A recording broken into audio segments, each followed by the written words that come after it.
Hello and welcome. You are listening to the Ditch Decade Diets podcast. I am your host, Lorna, certified food freedom coach and founder of the Ditch Decade Diets Academy. I've spent 10 years in an unhealthy relationship with food, binge eating, over-exercising, and feeling insecure in my body. This podcast is all about helping you get to the root of your food struggles and teaching you how to rewire your brain so you can end binge eating. If you're ready to improve your relationship with food and cultivate more self-love towards yourself and your health, this is the podcast for you. So let's get to it and jump right in. Hello, Badass Podcast community. Welcome back to another episode of the Ditch Decade Diets podcast. Today, I want to share one shift that my client made to help her not only hear her hunger cues, but actually start listening to them. And this is so important because many of you guys tell me, like, I don't know when I'm hungry. Like, I eat when I'm not hungry. I know that I'm full and I'm just not listening to them, and I just keep on eating. And there's a big distinction between hearing your hunger and fullness cues and actually listening to them. You might hear your hunger cues, but not listen to them. You might hear your fullness cues, but not actually listen to them. And this one particular client that I worked with, she was so out of whack with her hunger and fullness cues because she, like many of you guys, have been dieting for a very, very long time. And when you're dieting, you don't listen to your body. You focus on external factors, whether you're following a meal plan, you're doing intermittent fasting, you're tracking macros, you're looking at how many carbs you have left to determine what you need to be eating versus actually tuning into your body. And this one particular client was doing intermittent fasting. And you guys, I understand there's many benefits to intermittent fasting, but not when you have an unhealthy relationship with food, not when you are impulsive, not when you're feeling out of control with food. You don't even know when you're hungry. You don't know when you're full and you're binging. Like, the last thing that you need to be doing is intermittent fasting. And for a lot of the times people think, I need to do intermittent fasting because I binge at night, or I need to do intermittent fasting because this person's doing it, or it's not really a diet. It's still a diet in the sense of, like, you can only eat at a certain time. And when you're trying to eat intuitively and listen to your body, it's not going to work, because if you tell yourself you can only eat at 11 a.m., you're going to feel guilty if you get hungry at 10 a.m. You're not going to eat. That's not you listening to your body. If you are stopping at, let's say, 7 o'clock and you're hungry at 8 o'clock, you're going to feel like, I can't eat. I'm going to mess up this plan. I can't, like, I'm not supposed to be eating after 8 o'clock. And it's literally so counterproductive to a healthy relationship with food. So this one particular client, she was able to feel her hunger sometimes, right? Especially in the morning. Sometimes she would feel hunger, but she would push it off because she was doing intermittent fasting, and technically she, quote unquote, wasn't allowed to eat until a certain time. This is not right, you guys. This is why intermittent fasting is complete bullshit. If you are trying to heal your relationship with food, you got to stop that, because every single time you dismiss your hunger cues, your body stops sending them. The body is like, well, she's not even paying attention to when I send her a hunger cue. Like, I'm literally telling her that I'm hungry and she's not paying attention to me. So what's the point of even sending her them? She's not listening to me. And my client started to recognize this. She was like, yes, sometimes in the morning I feel hunger, but I just try to stay busy and I just try to, like, drink some more water. I'll make myself a cup of tea and, like, because I can't eat until a certain time. That's a problem. You are trying to get back in tune with your hunger and fullness cues. And if you are not paying attention to them, how can you be in tune with your body? You can't. So if you are not able to fully know when you're hungry, or even, like, what true physical hunger feels like, right? You don't really know, like, am I hungry? Am I having a craving? Am I just mindlessly snacking. Like, I don't really know. You got to not set times of when you should eat, and you should not set times of when you need to stop eating, AKA you need to stop intermittent fasting, because you're not listening to your body.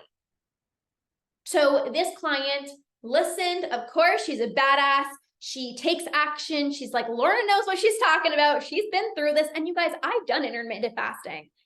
And that actually made my binges even worse, because I would wake up just like this client. It's like, I used to wake up so hungry. I was up at 5 a.m. You know, at the time I was working at a gym before my fitness studio, and I was up at like 5 a.m. and I would teach a fitness class at 6 a.m. And sometimes I would actually do the class at 6 a.m. So come 7 o'clock, I was hungry. But I'm like, well, I can't eat until 11 a.m. And I was ravenous. I was so hungry. And I would push it off. And then what do you think I would do at 11 a.m.? I'd be starving, and I would be eating everything and everything and everything. And then I knew 7 o'clock, can't eat after 7 o'clock. So I would literally like stuff myself before 7 o'clock, knowing, oh shit, can't eat after this time. And that was completely not listening to my body. So I get it. And this client was willing to stop her intermittent fasting. And now that she was no longer pushing off her hunger, but rather honoring it, not only does she feel her hunger, but she's listening to it. She's starting to trust her body more and more, because her cues are stronger. When you listen to your body will send you those signals. Like I said, when your body is sending you the signal of you're hungry, but you're not listening to it, your body stops sending you those signals. And then you're like, I don't know when I'm hungry. I don't know when I'm full. That's when your hunger and fullness cues become muted and blocked, because you're not freaking paying attention to it. So this client was like, you know what? I'm going to listen to my hunger. As soon as I feel hunger, I'm going to eat something. And she started to trust her body more. She felt those cues much stronger. And it's so much easier to listen to a strong hunger cue than trying to listen to a cue that is not even there, right? So that's really, really important. And my client has her hunger and her fullness cues coming full force, coming back. Her metabolism is revving up again because she's trusting the signals that her body is sending her. She's like, oh, I'm actually getting hungrier in the mornings. Yes, your metabolism is revving up. You're not starving yourself in the morning. Like, you guys, it's not even beneficial. Right now, what I will say is, like, some of you guys might wake up in the morning and you're not hungry right away. That's okay. You can wait until you're hungry. But the problem that I'm talking about here is you feel hunger and you're not listening to it. That's the problem.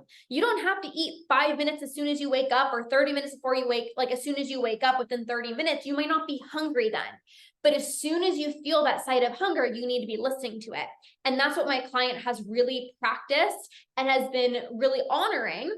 And it's no coincidence that she literally hasn't been having the urge to binge, even though she's actually been going through, unfortunately, some personal things.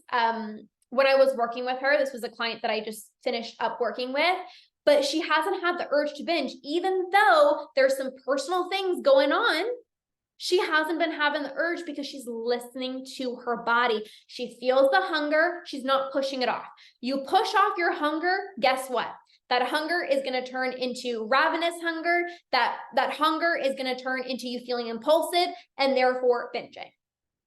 So the point is, the more you start tuning into your body and letting go of these specific rules of when you should eat, and you actually figure out truly when you want to eat and you honor that, your body is going to take really good care of you, and it's going to send you those signals like, hey, by the way, it's time to eat.